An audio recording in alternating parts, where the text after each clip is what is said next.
ታላቅ መንፈሳዊ ኮንፈረንስ እንዲሁም የምስጋናና የስድስተኛ ዓመት የምስረታ ክብረ በዓል በእግዚአብሔር ፍቃድ ዓለም አቀፍ ቤተክርስቲያን ከሚያዝያ 1 እስከ 5 የሚቆይ ታላቅ መንፈሳዊ ድግስ ተዘጋጅቷል።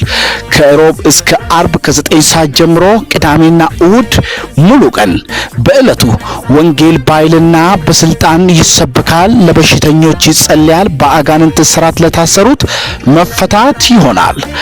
አገልጋዮች ሐዋርያው አማኑኤል፣ ፓስተር መንግስቱ፣ ፓስተር ገበየው፣ ነቢይ ደበሶ፣ ነቢይ ታሪኩ እንዲሁም ዘማሪ በሌላ ምሊጤ ዱፍቴ ያገለግላሉ። ሁላችሁም ተጋብዛችኋል። አድራሻ ሻኪሶ ከተማ ከብሎክ ሜዳ አጠገብ ያገኙናል። የእግዚአብሔር ፍቃድ ዓለም አቀፍ ቤተክርስቲያን ሻኪሶ አጥቢያ